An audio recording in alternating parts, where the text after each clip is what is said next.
Kalau ada HP Samsung yang mungkin hampir sempurna di kelasan mid-range, tapi ada sedikit kompromi di bagian performa dan juga look, ya mungkin Samsung Galaxy A34 5G ini jawabannya. Kenapa begitu? Yuk kita bahas. Bismillah, barengan sama gue Taufik Nobo, dan ya setelah sekian lama nggak bikin video, akhirnya gue balik lagi di sini. Dan ya, seperti biasa, emang gue seliweran di dunia teknologi. Kalau emang lo tertarik dengan hal-hal yang berhubungan dengan handphone, sedikit laptop, dan juga hal-hal lainnya, boleh banget klik tombol subscribe dan juga nyalakan notifikasi untuk semua aktivitas dari channel ini. Dan seperti biasa, disclaimer dulu, Samsung Galaxy A34 5G yang gue pegang saat ini memang dipinjamkan oleh Samsung Indonesia buat gue pakai, gue coba, dan gue bikin videonya. Udah gue pakai mungkin hampir 1 bulanan, tapi emang light banget. Hopefully video ini masih bisa relate ya buat lo yang emang lagi pengen cari handphone, terutama untuk handphonenya Samsung di angka 4 jutaan. Ada 3 hal yang pengen gue bahas dari Samsung Galaxy A34 ini. Yang pertama dari bagian performa, terus performa baterai, dan juga terakhir adalah performa kamera. Buat yang pengen mencari masalah spesifikasi detail atau mungkin juga masalah body, fisiknya, segala macam, gue udah sempat bikin video hands-on-nya, lo bisa lihat di bagian sini. Jadi yang pertama dari bagian performa, Samsung Galaxy A34 5G ini punya spesifikasi di bagian internal yang udah lumayan oke sebenarnya. Untuk pilihan storage-nya, Samsung Galaxy A34 ini punya opsi 128 atau 256. Untuk RAM-nya ini 8GB plus extended RAM 8GB.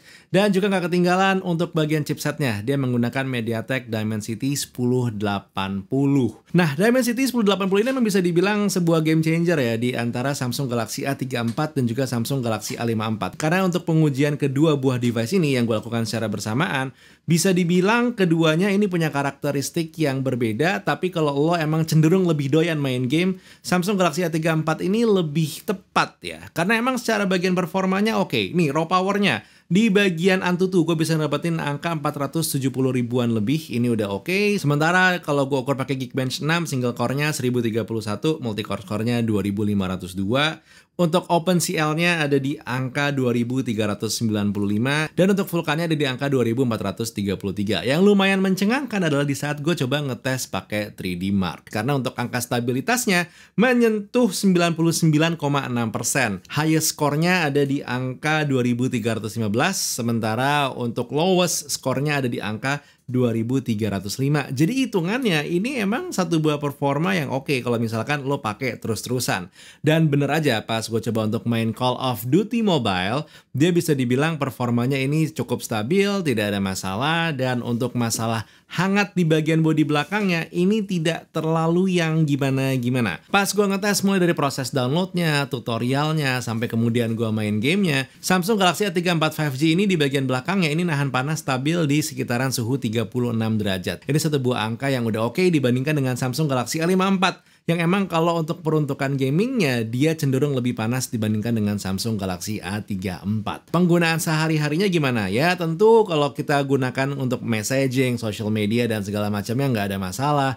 Untuk penggunaan ala gue yang doyan split screen juga lagi-lagi tidak ada masalah. Dan buat lo yang mungkin doyanannya hanya nonton-nonton multimedia aja, videoan, ini lagi-lagi pun aman banget karena secara layar Samsung Galaxy A34 5G ini sama seperti A54 5G sudah menggunakan AMOLED dan udah punya refresh rate 120Hz dengan tingkat kecerahan ini 1000 nits. Jadi dibawa keluar layarnya ini emang bisa dibilang ngelawan banget. Gue sempat ngetes, gue coba sambil tayangin kalau gue ngerekam footage-nya masih ada, nggak hilang gitu ya.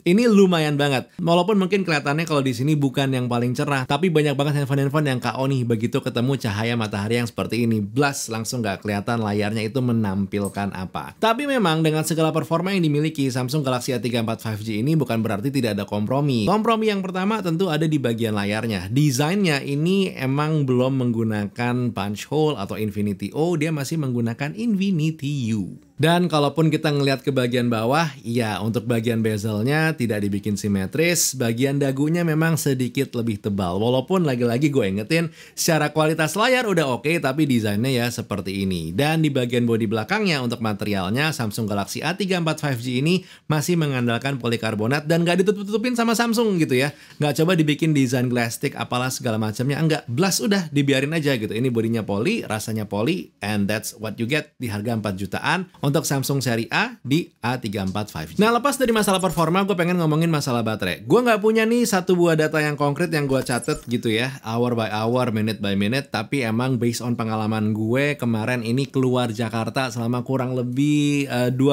hari, Samsung Galaxy A34 ini powerful sekali ya, karena gue nge-charge hanya 2 kali. Emang gue tidak menggunakan dia dengan GSM ya, jadi pure gue menggunakan WiFi aja. Dan di antara ngecharge-nya itu pun gue sempat menjadikan Samsung Galaxy A34 5G ini sebagai power bank atau battery pack untuk iPhone 13 mini yang gue pakai. Jadi ya udahlah, hitungannya si 5000 mAh-nya ini bertahan dengan baik, terlebih kalau emang penggunaan lo itu light banget hanya di sekitaran multimedia dan juga mungkin untuk lo yang lebih banyak bermain-main dengan aplikasi sehari-hari. Memang kalau misalkan lo pakai ini untuk kameraan, ngerekam video dan segala macamnya, ya Samsung Galaxy A34 5G ini cenderung akan lebih cepat habis baterainya dibandingkan kalau penggunaannya hanya menggunakan layar aja. Dan untuk charging speednya sendiri, ya somewhat is okay, masih main di 25 watt super fast charging, bukan yang paling cepat, tapi ya minimal untuk 5000 mAh-nya ini dalam waktu 1 jaman gitu ya 1 jam lebih lah, Samsung Galaxy A34 5G ini bisa ngisi daya dari 0 sampai 100%. Nah, terakhir dari bagian kamera, gue emang nggak punya banyak sampel foto nih buat Samsung Galaxy A34 5G ini, tapi ada beberapa tes yang gue lakuin. Yang pertama itu adalah sharpness test, menggunakan sharpness test card yang gue punya gitu ya. Untuk masalah ketajaman ya, Samsung Galaxy A34 5G ini ternyata lumayan banget. Di corner kiri, atas, kanan, bawah, semuanya ini bisa dibilang Samsung Galaxy A34 5G udah oke. Yang menarik adalah di saat gue ngetes foto menggunakan color checker. Yang pertama, dari bagian exposure-nya dulu deh.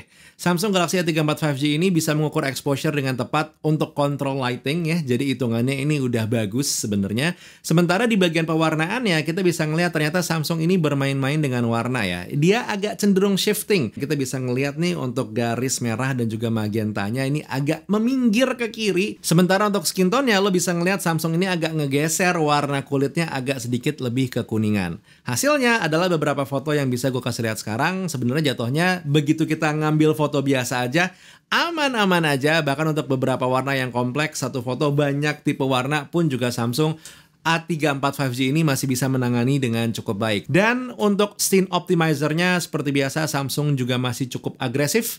Jadi contohnya adalah seperti ini, di saat gue ngambil satu buah foto, lo ngeliat di bagian kiri ini ada satu buah part yang blown out banget, tapi begitu kita klik tombol shutter dan kita ngeliat hasilnya bisa di press dengan cukup baik. Dan again, ini adalah satu buah keunggulan Samsung yang bisa dibilang untuk beberapa orang menyenangkan karena bisa ngambil gambar yang kesannya dynamic range-nya tinggi. Untuk beberapa orang yang lain jadi terganggu karena akhirnya scene yang udah di set pengen dapat lighting begini begitu dan segala macamnya akhirnya jadi berubah. Oke, kita coba ngerekam ini mode 4K dulu, 30 fps, mode perekaman tertinggi. Harusnya secara stabilisasinya jitter ya. Karena gue pakai sambil jalan sih. Jadi harusnya nggak smooth-smooth banget. Dan juga untuk kayak rolling shutternya itu berasa banget agak jellowy secara footage, harusnya secara gambar ya. Cuman kalau misalnya kita coba ambil posisi diem begini, terus gue coba panning kiri kanan gitu ya, atau mungkin tilting atas bawah, ini harusnya masih cukup ketahan karena OAS-nya harusnya bisa bekerja untuk nahan ya gerakan-gerakan yang jatuhnya tidak massive bump seperti jalan dan segala macamnya. Yang menarik emang nih, tadi gue sempat ngetes ya, ternyata untuk mode focus tracking ya atau perpindahan fokusnya ini lumayan smooth, bagus, halus. Terus juga bagian apa namanya belakangnya ya, kalau misalnya ngambil shot ya begini, untuk bokeh-bokehnya agak lumayan dan nggak ketinggalan. Ternyata jarak fokusnya ini masih lumayan nempel ya. Jadi untuk mode perekaman kualitas tertingginya Samsung Galaxy A34 di mode 4K 30 fps jatuhnya seperti ini. Di mode 60 fps-nya kalau menggunakan FHD kurang lebih juga sama kemampuannya ya, seperti ini. Nah, ini gambarnya lebih smooth tentu karena 60 fps. Tapi emang ya kemampuannya ya begini gitu ya, masih terasa juga getaran-getarannya. Cuman kalau misalnya kita sesimpel make hanya untuk gerakan-gerakan yang simple lah gitu ya, untuk kita maksimalin OAS-nya aja, kita pakai focus trackingnya, ini harusnya masih tidak terlalu masalah yang gimana-gimana ya. Tapi emang kalau dipakai jalan ya ada baiknya beli gimbal buat handphone dah. Sementara di mode 30 fps-nya FHD itu hasilnya seperti ini. Silahkan deh teman-teman nilai suaranya, warnanya, ketajamannya, nggak ketinggalan juga untuk masalah stabilisasinya, apakah lebih baik dibandingkan dengan mode-mode yang tadi gitu ya. Sekarang kita akan coba cek ke kamera depannya. Oke, ini lagi perekaman kamera depan kemampuan paling tingginya, yaitu 4K. Dan dibandingin dengan yang 1080, jujur aja gue sempat ngetes sebelumnya. Perbandingan secara warnanya, ketajamannya, gue lebih suka kamera depannya ini menggunakan mode 4K. Jadi kita sambil menilai juga untuk kemampuan dynamic range-nya kayak gimana. Ya begini aja sih ya. Lumayan lah hitungannya, ini lagi blown out banget di belakang.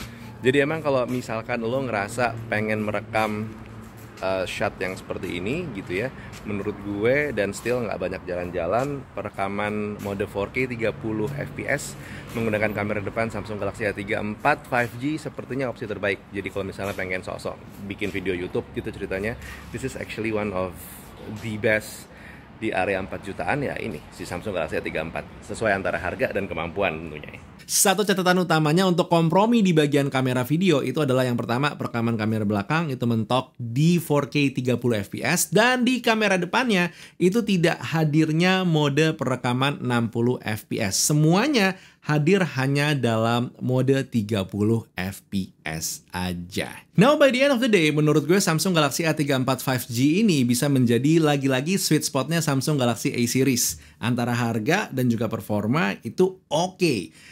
Mulai dari 4,2 juta paling murah bisa gue temukan di marketplace gitu ya, untuk varian 8128, dan untuk yang 8256 paling murahnya gue temuin di angka 4,7 jutaan. Ini udah turun banget dibandingin harga launchnya. Jadi emang semenarik itu. Walaupun memang kita harus bisa ngeliat, ya ada kompromi lah lagi-lagi gitu ya, terutama di bagian desain layar yang ya bezelnya nggak simetris, dagunya tebel. Kalau lo bisa melihat lebih dari sekedar desain-desain ini yang mungkin jadi hambatan lo, sebenarnya Samsung Galaxy A3 4 5G ini secara performa oke. Belum lagi didukung dengan konsep 45 OS ya, 4 tahun OS besar perubahan dan juga 5 tahun untuk security updates. Ini untuk harga 4 jutaan belum pernah terjadi, baru terjadinya di Samsung Galaxy A series. Jadi ya silakanlah lo yang menentukan, lo pilah-pilah pengennya kayak gimana? Apakah desain masih penting atau lo tetap masih pengen mementingkan performa dan juga updatean software nantinya ke depannya? Tapi rekomendasi dari gue, Samsung Galaxy A3 4 5G is actually a really good deal, terlebih di harganya sekarang ini. And that was it. That was the video for today. Kalau misalnya emang mungkin lo ada satu atau dua hal yang pengen disampaikan, pengen diobrolin, didiskusiin, sok monggo silakan tulis di kolom komentar. Kita ketemu di video berikutnya. Buat sekarang Taufik udah mundur diri. Assalamualaikum warahmatullahi wabarakatuh. Bye!